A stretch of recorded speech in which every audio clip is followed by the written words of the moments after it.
lideramos el camino de la opinión pública y buscamos que la cultura del debate alcance consensos y soluciones a los problemas de nuestro país.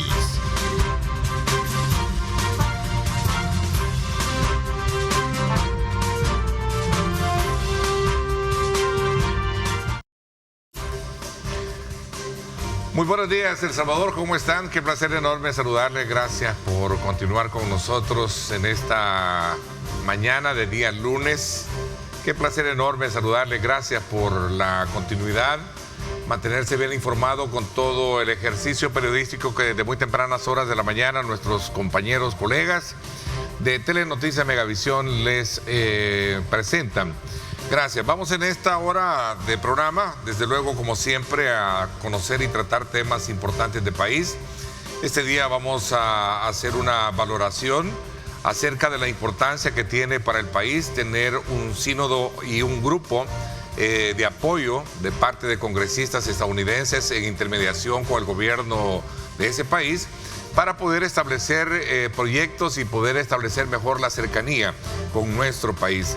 Ese es un tema muy importante y que se conoce como caucus, que recientemente también lo hemos abordado. Parte del tema que este día vamos a tener con la embajadora de El Salvador en los Estados Unidos, Milena Mayorga. Veamos a continuación el siguiente preámbulo.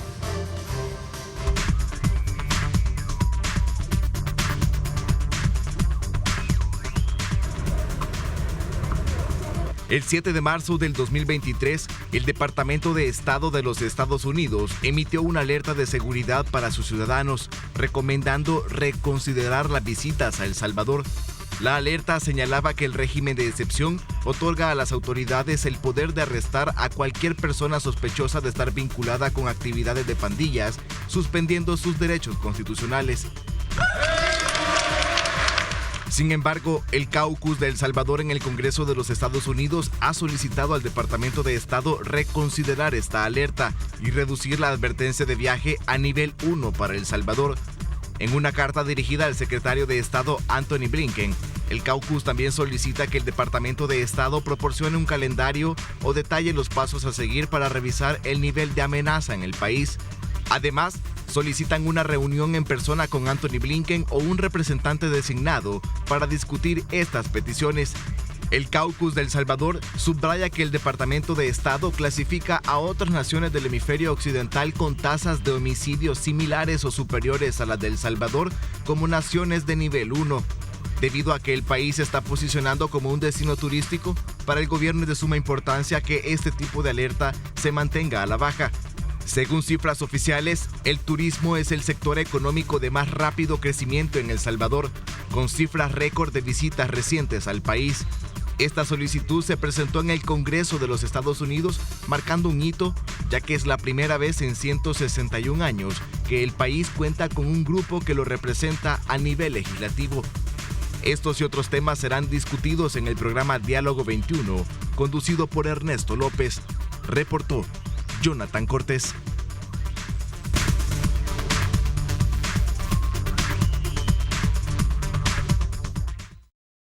Bien, ahí está bien planteada nuestra temática de este día, por el cual le voy a dar la más cordial bienvenida a la embajadora de El Salvador en los Estados Unidos, Milena Mayorga. Gracias, bienvenida, embajadora. ¿Cómo está? Gracias, Ernesto. Un gusto iniciar la semana aquí en El Salvador y, por supuesto, en este programa, y que me da la oportunidad de hablar de los temas de interés, de los temas que estamos nosotros trabajando en Washington, y uno de ellos es el caucus El Salvador, que, como veíamos en la nota, es histórico. El Salvador nunca había tenido este tipo de representación exclusiva para nuestro país, y es un grupo de congresistas que se reúnen con la afinidad hacia nuestro país para poder apoyarnos y promover temas de interés para mejorar las relaciones entre El Salvador y Estados Unidos, y otros temas que puedan ser también de provecho para los salvadoreños. Creemos muy importante que la iniciativa ha sido a raíz de las excelentes relaciones que tenemos en el Congreso de los Estados Unidos con algunos miembros que han tenido la oportunidad de venir a El Salvador e inclusive han estado muy interesados en los cambios que El Salvador está presentando en materia de seguridad, en materia de oportunidades, incremento de turismo, y es donde ellos ven la necesidad de organizarse en un grupo bipartidista. Esto es muy importante mencionarlo porque son miembros tanto republicanos como demócratas que se unen, y hay 13 ahorita que son los que forman parte del Caucus El Salvador. Y esto obviamente se creó el 8 de julio y quizás los miembros principales han visitado el país. El presidente y el copresidente han estado en el país. Ok, vamos a ver. Es interesante ver cómo ahora se tiene este grupo de congresistas que separa desde luego o de alguna manera juega el rol intermediario entre el gobierno de norteamericano y el nuestro. ¿Qué momento viven las relaciones entre Estados Unidos, el gobierno como tal, y el nuestro, para comenzar en términos concretos? Están en un momento óptimo. Yo creo que es súper positivo con la llegada del embajador Duncan, yo siempre lo digo. Se marca también un antes, un después. Él ha trabajado mucho, no solamente por ese acercamiento entre la administración Biden y nuestra administración, pero también en el tema de intercambio comercial. Creo que la atracción de empresas es sumamente importante para lograr esa prosperidad, ya que la gente se está quedando, ya no está huyendo del país a raíz de la inseguridad. La estamos viendo en las cifras migratorias en la frontera sur. El Salvador representa únicamente el 2.8% del total de los migrantes que están llegando a la frontera sur, y esto obviamente ha sido sostenido en el tiempo desde que se empezó con el plan de seguridad en el país, y se fue marcando mucho más cuando se vio el tema de que realmente la gente ya no se está yendo por cuestiones de inseguridad, de extorsión, el tema de pandillas, y ahora por eso estamos trabajando arduamente para poder promover las inversiones, porque creemos que ya el tema de seguridad está resuelto. Hoy estamos buscando el milagro económico, así como lo dice el presidente Bukele. A ver, y ahora sí, el tema de la creación de lo que es la versión El Salvador Caucus es un logro que se da dentro de ese mismo contexto, ¿no? De querer todavía terminar de afinar esas relaciones.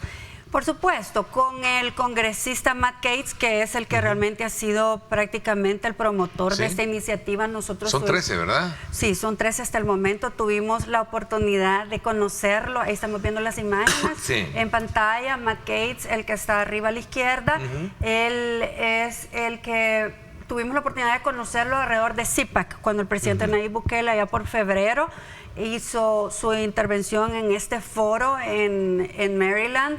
Y él estaba ahí entre los asistentes y tuvimos la oportunidad de estar en el backstage platicando los logros en materia de seguridad de El Salvador.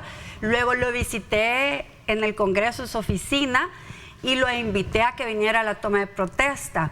Además de ello, también tenemos al co-chair, que es el representante Vicente González, quien lo conocí en mis tiempos de diputada aquí en la Asamblea Legislativa, y obviamente también se ha trabajado de la mano con él este tema. Nos acompañó también en la toma de protesta del presidente Bukele, que fue también una delegación muy amplia, bipartidista.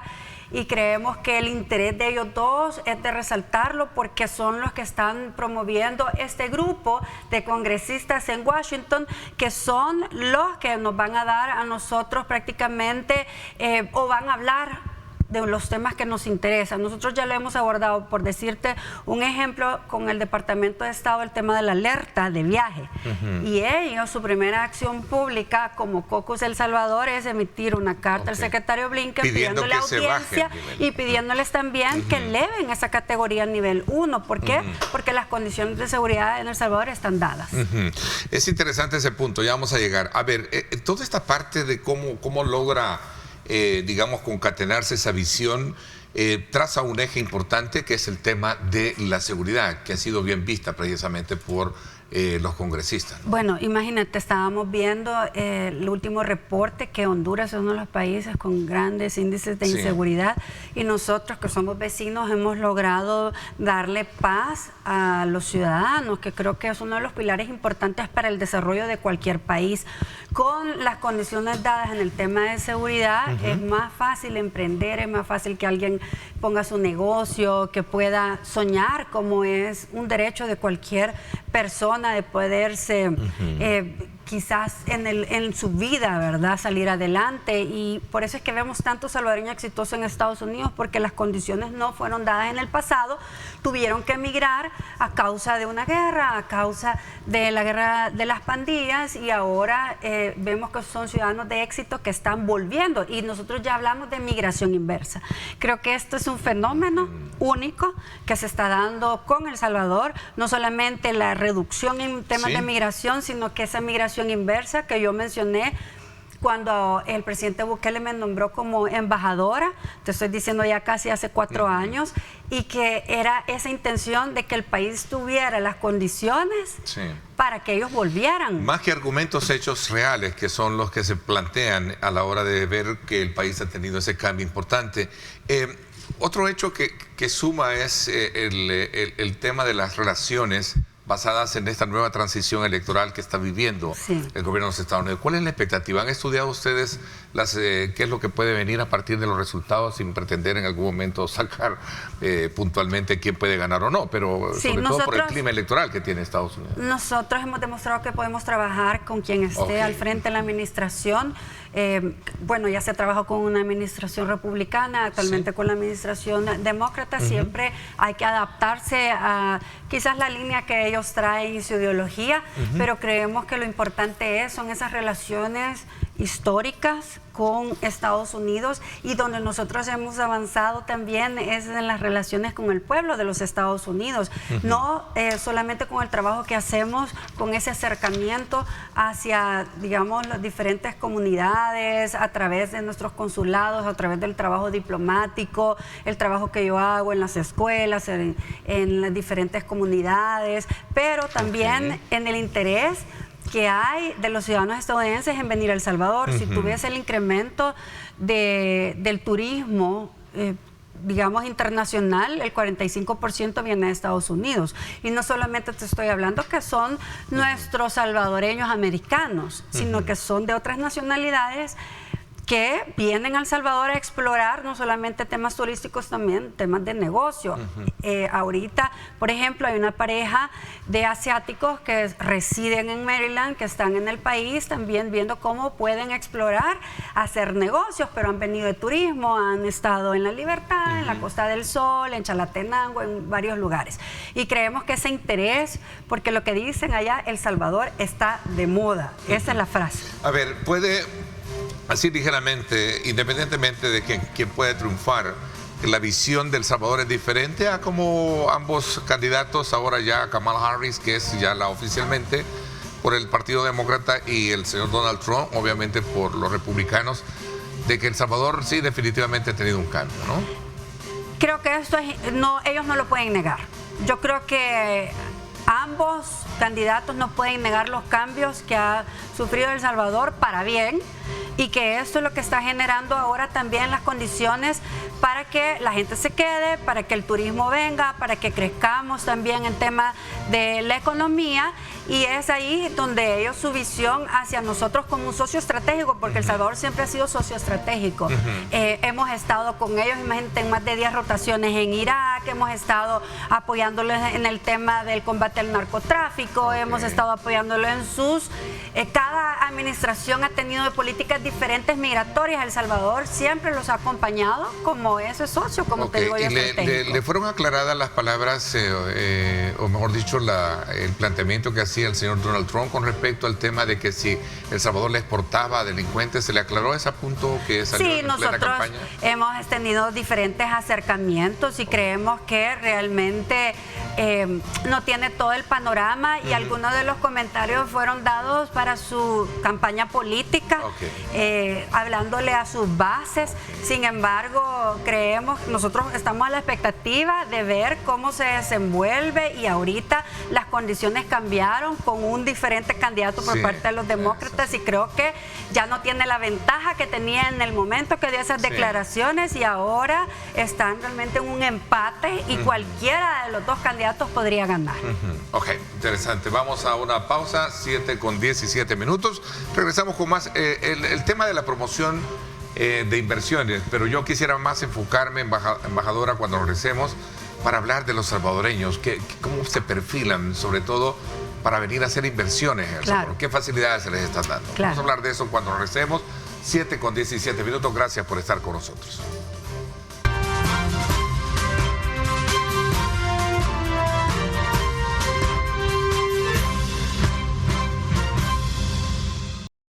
Bueno, buen momento para que usted a esta hora disfrute de una taza de café, y qué mejor café rico, el café perfecto de la mañana. Continuamos conversando con la embajadora de El Salvador en los Estados Unidos, Milena Mayorga, y ahora vamos a hablar precisamente del tema de la promoción de inversiones.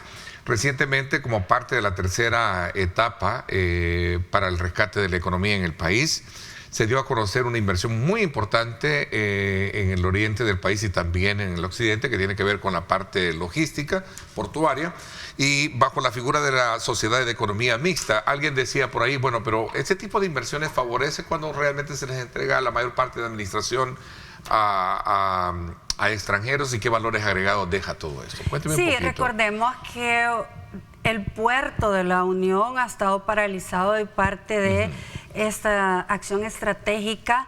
Creemos que ampliar también el puerto principal, que es Acajutla, es muy importante para poder volvernos nosotros un país logístico.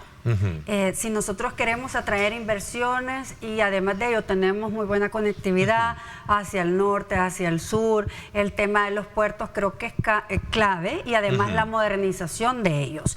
Así que sí se gana, porque además de ello, donde los empresarios locales ganan es ya en todo el tema alrededor de cuando tú vienes y pones a andar un puerto como es el de la Unión, que ha estado prácticamente muerto, y al final todo el tema del área de la Unión, donde todos los proyectos estratégicos del presidente están apuntando hacia esa región donde por años y años migraron tanto talento salvadoreño.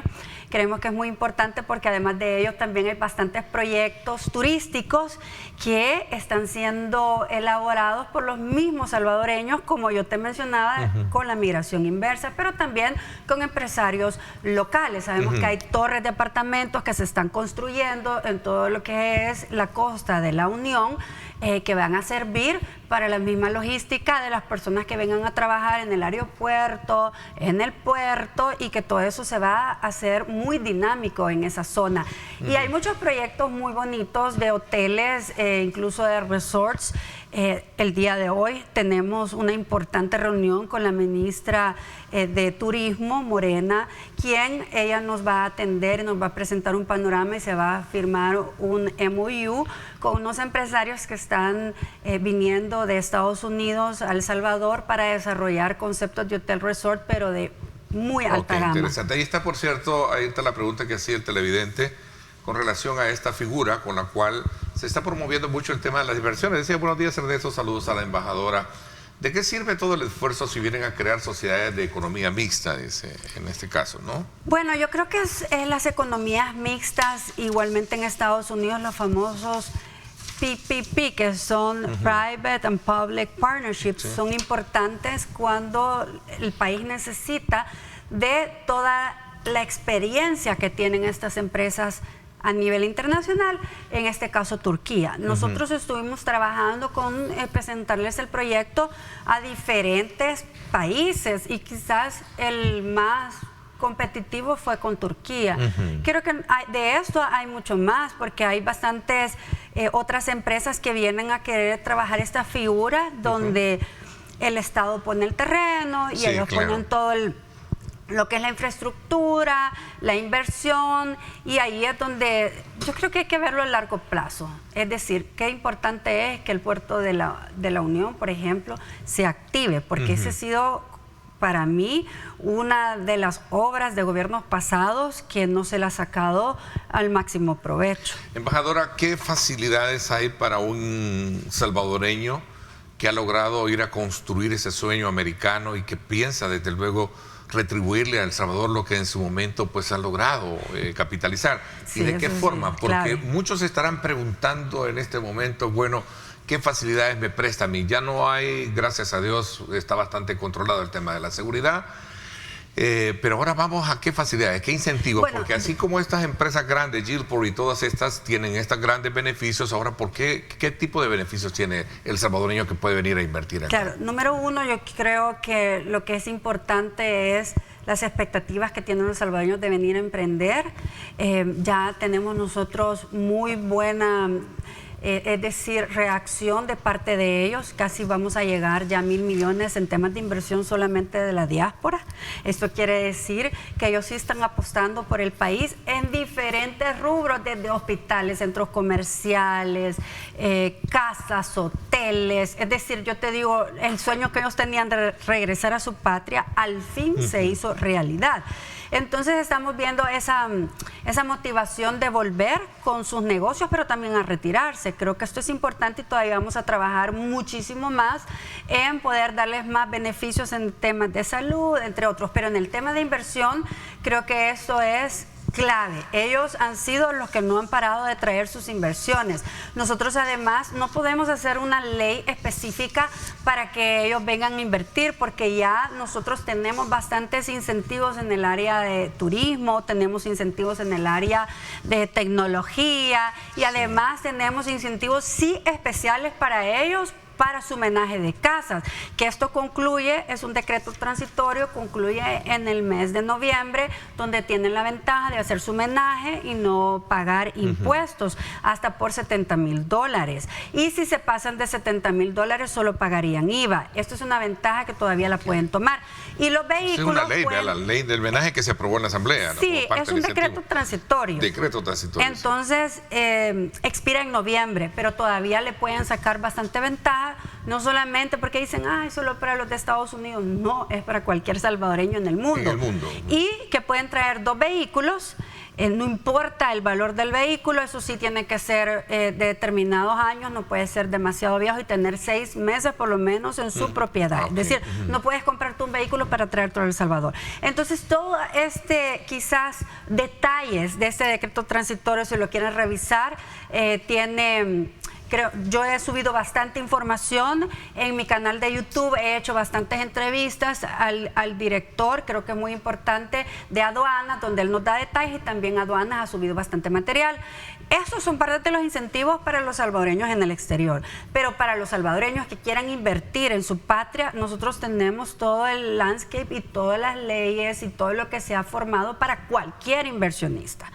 Esto es importante decirlo, ahí sí no podemos como tener prioridad. ¿Qué horizonte de negocios es el que más visualiza el salvadoreño? Porque escuchamos algunos economistas y sobre todo también algunos generadores de contenido que decían, muchos salvadoreños van a El Salvador de una forma, decía, tan improvisada, no sé, otro decía en la jerga, en el vocabulario de ellos, a lo loco hacer inversiones, no miden la capacidad de negocio, no ven el modelo de negocios, en fin, cosas que se necesitan. Yo no diría y a veces hacen inversiones que terminan fallidas, decían. Sí, mira, yo te voy a hacer el análisis. Sí, yo no diría improvisado, simplemente la forma de hacer negocios en El Salvador es diferente a la forma de emprender en Estados Unidos. Sí. Ahí es muy fácil. Muy fácil, puedes crear una sociedad en un día. Nosotros estamos queriendo llegar a eso, estamos quitando la burocracia, la tramitología. La ministra Jayén te lo debe haber explicado en muchas ocasiones.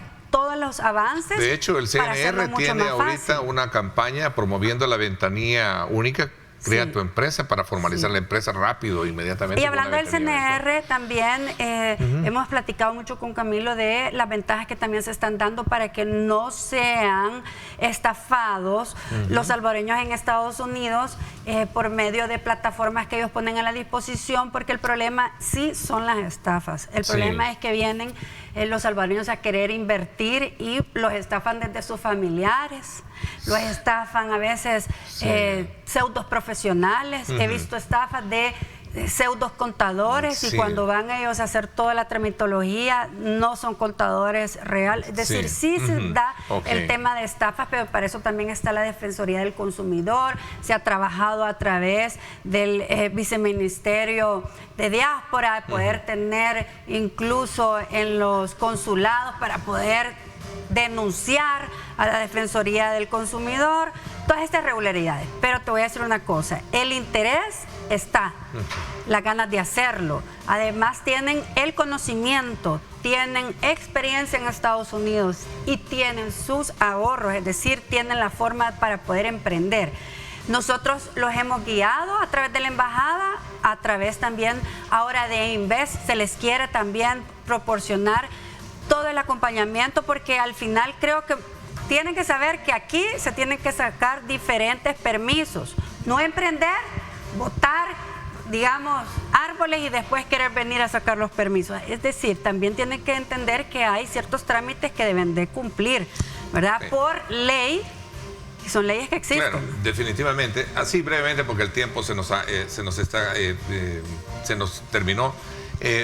Buena expectativa, porque sé que hay muchos en cuanto a la irregularidad de la estadía migratoria en los Estados Unidos hoy, con este nuevo escenario, con este nuevo clima electoral que hay, y especialmente que todo puede suceder, ¿no? Mira, el tema migratorio, tanto la administración Biden cuando tenía la correlación en el Congreso, pudieron hacer una reforma migratoria, no se logró por hacer consenso, porque esto es en el Congreso de Estados Unidos. Yo creo que un presidente puede tener también la iniciativa de quererlo hacer, pero al final necesitas un Congreso para poder darle un camino a la ciudadanía, no solamente a los que tienen TPS, los Dreamers, que es un tema muy sensible, los millones y millones de migrantes indocumentados que muchas veces se quejan que a los que van llegando les están dando facilidades para permisos laborales. Entonces creo que el tema de migración es complejo y ahí están los dos candidatos. Vamos a esperar los resultados. Ahí están los dos candidatos. A ver qué es lo que ofrecen para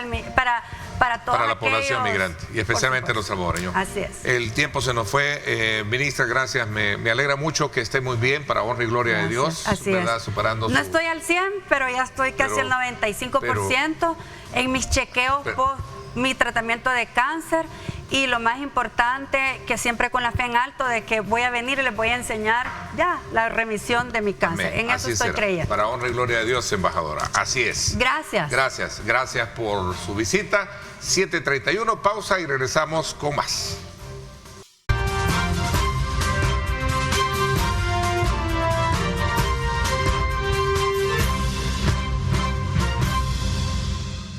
Bueno, gracias nuevamente por estar con nosotros a esta hora de la mañana. Interesante todo ese panorama que describe cómo están las relaciones entre El Salvador y los Estados Unidos, y sobre todo también esa intención misma de la población, de la diáspora, de nuestros hermanos allá, con esa visión de venir a inyectar su capital de sueño a El Salvador. Interesante. Vamos a estar muy a la expectativa también de cuál sea el resultado de toda la situación electoral que llevará a un cambio de gobierno a partir del mes de noviembre, que se llevan a cabo las elecciones.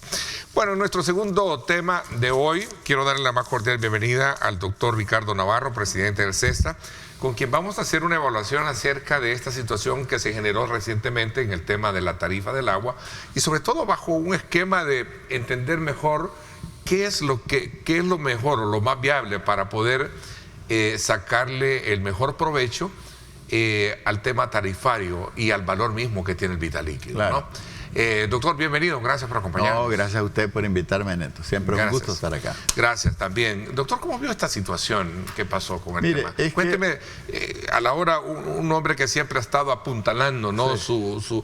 Primero por cuidar del agua, ¿no? Cuidar de nuestros recursos. Claro. Y ver el tema tarifario, ¿cuál fue su lectura de lo que sucedió?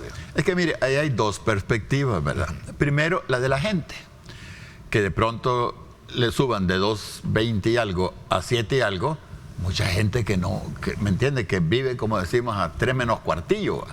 Entonces es una situación sumamente difícil. Pero ese era para un segmento un poco más privilegiado. Estaba la otra tarifa de 3.75, ¿no? Claro, pero mire, ese es un hecho. O sea, el agua a la gente le cuesta. Perdón, era 3.25, el otro era 7.5. Pero fíjese. Ahora, pero véalo desde la perspectiva de ANDA. ¿Verdad? ¿Cuál es el problema de ANDA como autónoma? ¿Verdad? Igual que la ASA, la Autoridad Salvadoreña del Agua. Hacen una autónoma y le dicen, tiene autonomía, entre otras, ¿verdad? Financiera. ¿Qué quiere decir? Debe operar con los recursos que obtenga. ¿Qué significa eso? Que tiene que vender el agua a quien le pueda pagar por ella, ¿me entiende? O quien le pague más, porque así se mantiene una instancia autónoma en términos financieros. Y claro, gente que no tiene agua, va a ser muy difícil que le den agua en esas condiciones. Fíjense cómo es la situación de ANDA. La mitad del agua que recoge para luego distribuirla se pierde en el camino.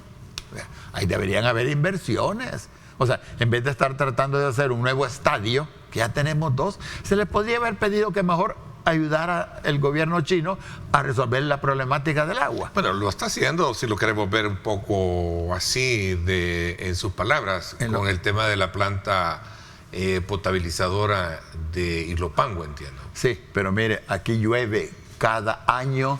En el año 2022 llovió 2.2 metros. Casi los 3. O sea, si el sabor fuera plano y el agua no se evapora y ponen un muro, nos ahogamos la mayor parte de salvadoreños que no medimos 2.2 metros. Eso llovió. No aprovechamos eso. No, es que ese es el punto. Ese es el punto.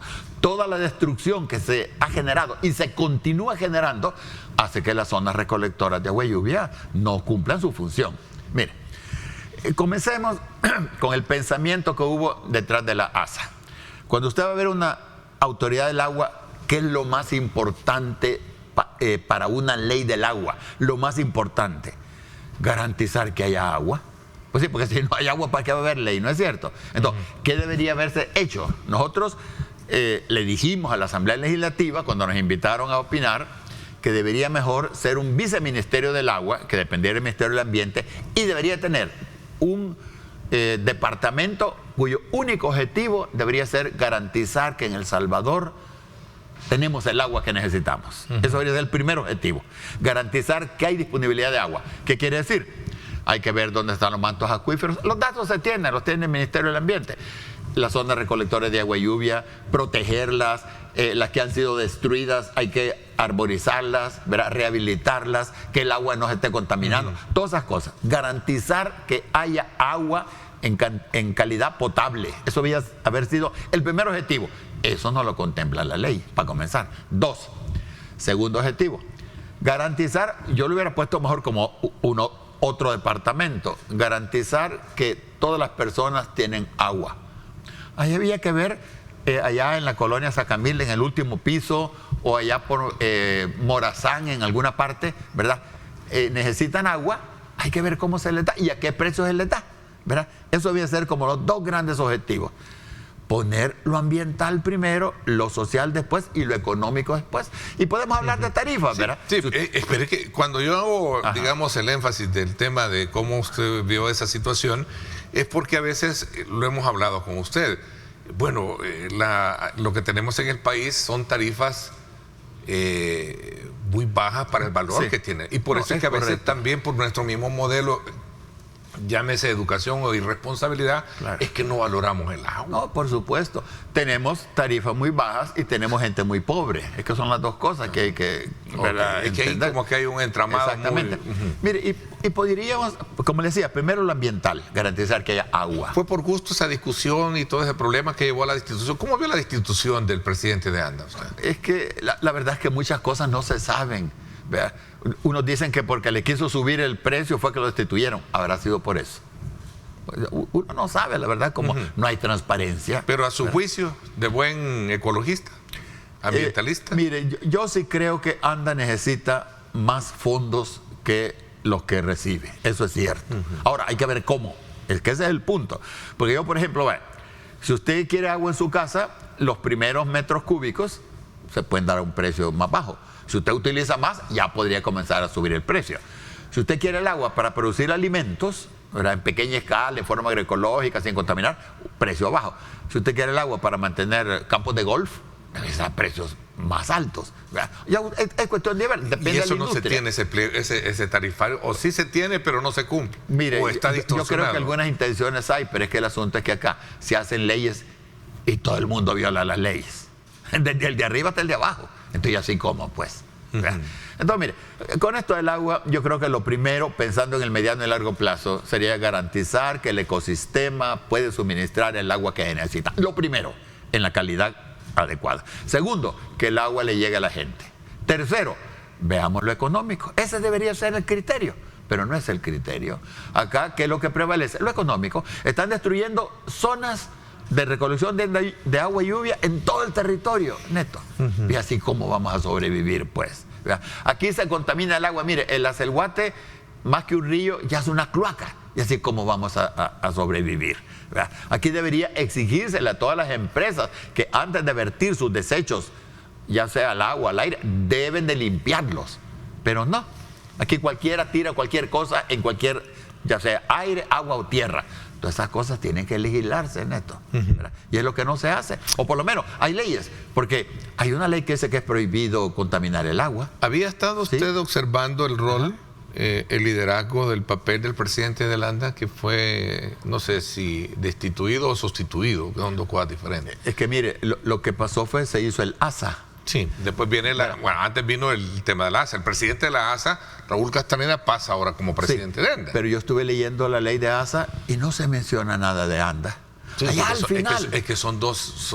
Pito, ¿cuál es la función de cada uno? Es que ese es el punto que yo nunca entendí. Entiendo que ASA regular. El otro cumplir su misión de distribuir y, ¿cómo se llama? Y abastecer, y también el tema de acueductos. Yo creo que debería haber habido más observaciones en cuanto a ANDA. Allá al final dice que queda sin efecto el artículo 72. Lo fui a ver y la verdad que no entiendo la relevancia. Pero bueno, pero mire esto. ¿Cómo puede usted observar la ineficiencia de ANDA? ¿Verdad? Y consta que yo no estoy responsabilizando a los técnicos de ANDA para nada. De acuerdo. Es decisiones políticas. Sí, claro. No haberle dado a ANDA los fondos que necesitaban desde mucho antes. Pero bueno, ¿cómo puede usted evidenciar la ineficiencia cuando hay más de 2.000 juntas de agua haciendo lo que ANDA debería haber hecho? ¿No es cierto? Porque las juntas de agua lo que hacen es darle agua a la gente. Eso es lo que debería haber hecho ANDA. De hecho, hay estimaciones que lo que dan de agua las juntas de agua es mayor que lo que da ANDA. Entonces, ¿qué significa? Entonces había que regular todo eso. ¿Me entiende? ¿Verdad? Yo creo que cualquier acuífero que esté por ahí que pueda utilizarse en pequeña escala para satisfacer la necesidad de una población está bien. Lo que hay que hacer es regular, que el agua sea de buena calidad, ¿verdad? Que se use eficientemente, que no se esté contaminando, que se den los precios adecuados. Todo eso debería realizarse. ¿Estaba haciendo buen trabajo el presidente de ANDA que se fue? Mire, poco se sabía de él, fíjese, ciertamente. O sea, y más con la realidad actual que no se sabe nada de nada. ¿Y hoy con el que llega, el presidente de ANDA, cómo lo ves? ¿Cuál es su expectativa, no? Mire, pues yo escuché por ahí que era una persona, creo que venía de la ID o no sé, alguna. Sí, el presidente de ANDA.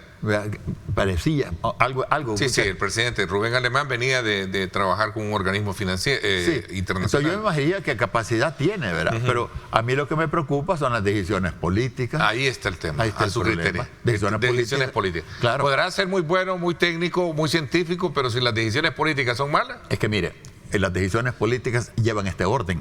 Primero es lo económico, después lo social y después lo ambiental. Veamos esta pregunta. Debe ser al revés. Veamos esta pregunta del público. Buenos días, Ernesto.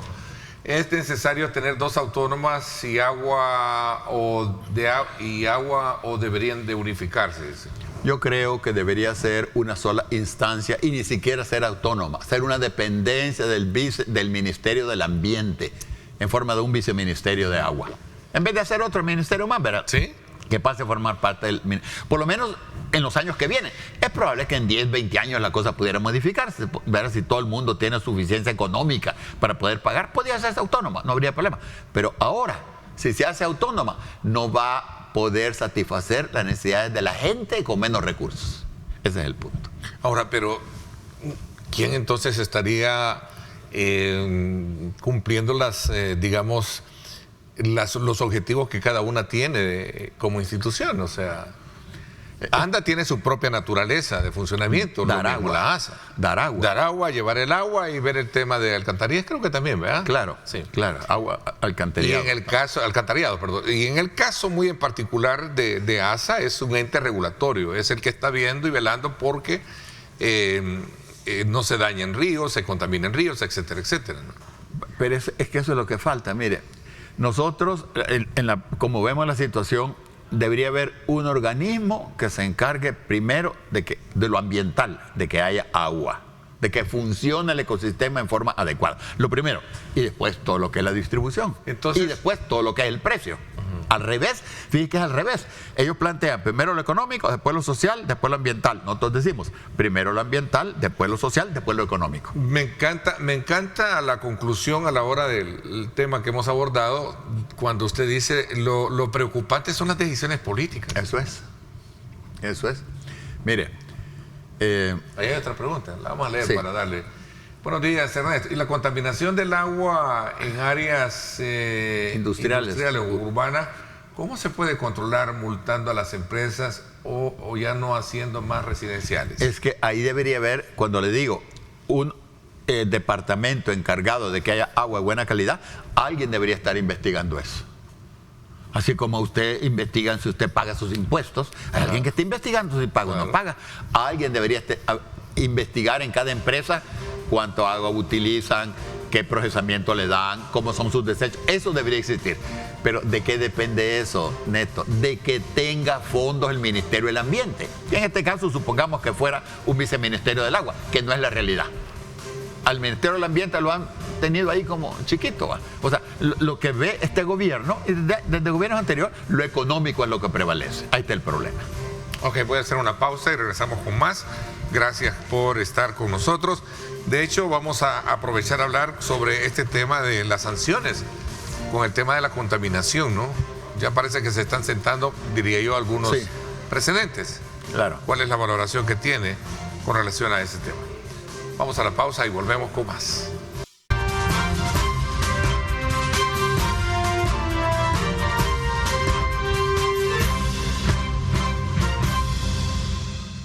Bueno, gracias nuevamente por estar con nosotros a esta hora de la mañana. Interesante esta mañana, en esta segunda parte, esta conversación muy abierta que tenemos con el doctor Ricardo Navarro, el expresidente de CESTA, un hombre que conoce muy bien el ADN ambiental y otros temas como el agua que hemos estado abordando. 3 preguntas así para cerrar el tema del agua, ¿no? ¿Por qué cree usted que la Asamblea Legislativa decidió no agendar ese decreto que modificaba las tarifas en primer lugar? Segundo, ¿fue la presión de la población la que hizo retirar esa propuesta? Y sobre todo también, ¿qué impacto económico podría haber traído a partir de esas 2 premisas? Una, la necesidad de que la gente sepa que al utilizar el agua hay que cuidarla porque es cara y no barata. Claro, mire, habría que preguntarle a la Asamblea por qué no lo hizo.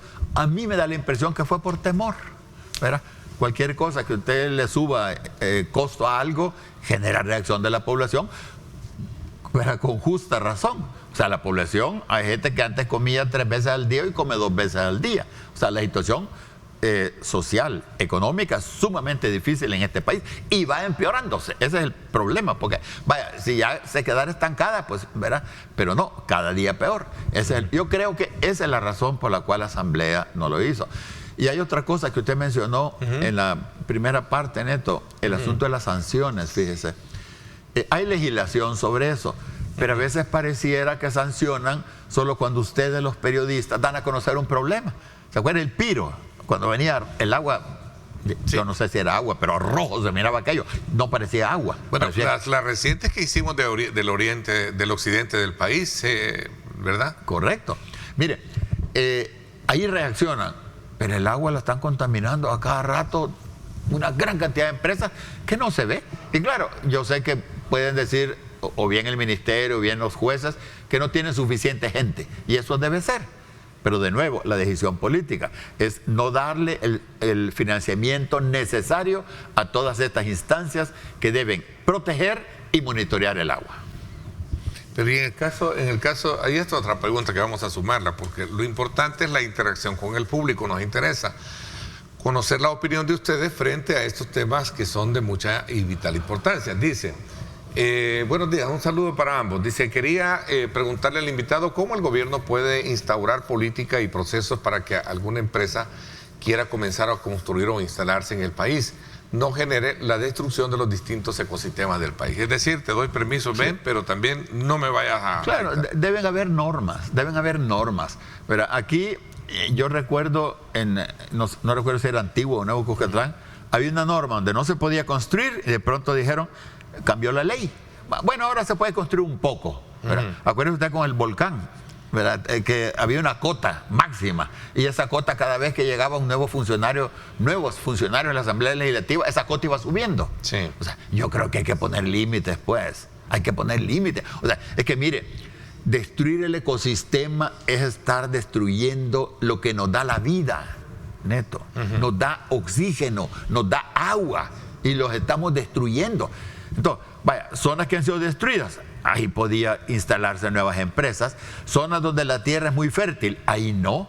Zonas allá como donde está la lava, donde es muy se puede permear bastante la cantidad de agua y lluvia, ahí no se debería construir. O sea, es cuestión de hacer un ordenamiento del territorio. Pero aquí el asunto es que, primero, que los empresarios andan buscando más su beneficio económico y el gobierno que les autoriza todo eso, ahí los dos son los principales culpables. ¿Se puede vivir en armonía? ¿Pueden convivir en armonía? Mire, primero es vivir, neto. Vivir, neto. No, digo el tema de desarrollo y el medio ambiente. Es que el ambiente es la vida, de lo que debe ser la prioridad, más que lo económico. Yo le pongo un ejemplo, ¿qué es más importante? ¿La piel suya o el saco que anda? Imagínense que de pronto, ese es el apunto, imagínense que su saco de pronto fuera radioactivo, por alguna razón rara, se lo quita, ¿me entiende? Pero su piel es más importante. Igual, mi vida, el agua, el aire que yo necesito para vivir es más importante que cualquier otra cosa. Y hay que garantizar que eso exista. Ese es el punto. Ok, hay otra pregunta por ahí. Hola, buenos días. Dice la pregunta así, de esta manera. Pregunto, ¿no hay alguna regularización para lotificar? Dice, en Chalatenango, cercano a la cabecera, se han proliferado, deforestando sin ningún control. Pues hay regulaciones. Entiendo que sí hay regulaciones. No, pues en todas partes. Pero el asunto está en que no se cumplen, ¿verdad? Las empresas, a veces violando flagrantemente la ley, a veces en acuerdo con algunas autoridades, o como quien dice, se hacen el ojo pacho. Pero en realidad yo creo que las autoridades deben de ponerse serias en cuanto a evitar la destrucción. Es la destrucción de la vida la que están ocasionando. Y parece que no les importa al gobierno actual. Bueno, parte de la pregunta que formulaban era esa. ¿Cómo puede la legislación actual sobre el agua ser mejorada para garantizar que tengamos lo que usted dice, no solo la actitud de conservar, de preservar, de capitalizar? Llueve, tenemos un invierno, me decía usted, mire, vamos a hablar del invierno. Claro, mire, y es que este es otro elemento súper importante. Pero vinculante, ¿no? El cambio climático, usted. Mire, para este año los meteorólogos de la Florida están diciendo que vamos a tener entre 15 y 25 tormentas o huracanes con nombre ya fuertes. Entre ellos van a haber entre 7 y 14 huracanes. Y van a haber entre 3 o 7 huracanes fuertes, arriba de 3 grados. Por un lado, ¿verdad? Claro, El Salvador no es el culpable de eso, obviamente. Únicamente, digámoslo. Son más culpables otros países, obviamente. Pero nosotros nos estamos volviendo más vulnerables. Ese es el punto, neto, ¿verdad?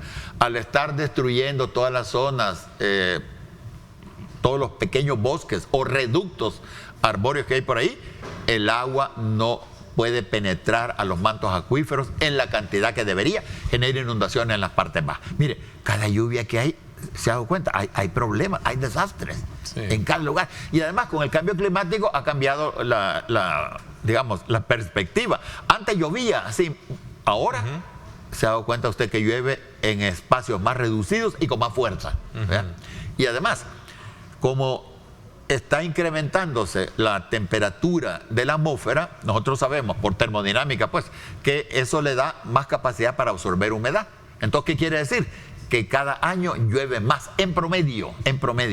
Y curiosamente lo que hemos observado es que en las zonas donde llovía poco, llueve menos, y en las zonas donde llovía algo, llueve más. Ese es el punto. Y nosotros Si usted ve, por ejemplo, las estadísticas del Ministerio del Ambiente, ahí ponen como base 1.800 y algo milímetros de agua por año.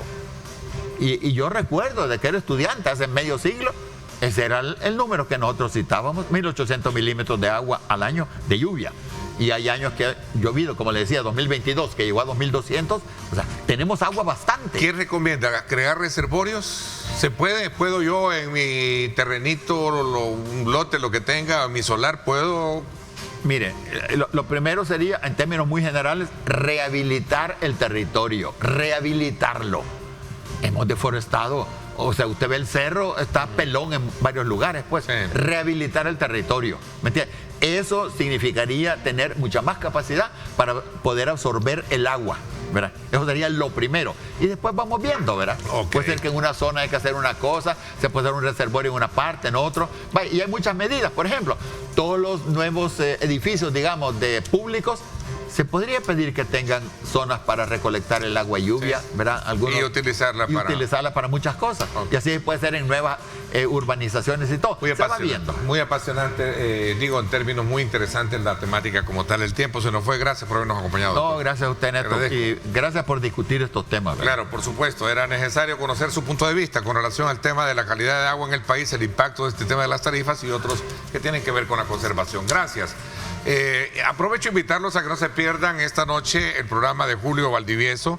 Estará hablando con el director Danilo Pérez, director de el CDC. Estarán hablando precisamente sobre temas relacionados con los productos de la canasta básica, ¿no? Así es que no se los pierdan. Gracias por mi parte. Esto es todo por hoy. Pásenla bien y como siempre recuerden lo más importante, amar a Dios sobre todas las cosas. Lideramos el camino de la opinión pública y buscamos que la cultura del debate alcance consensos y soluciones a los problemas de nuestro país.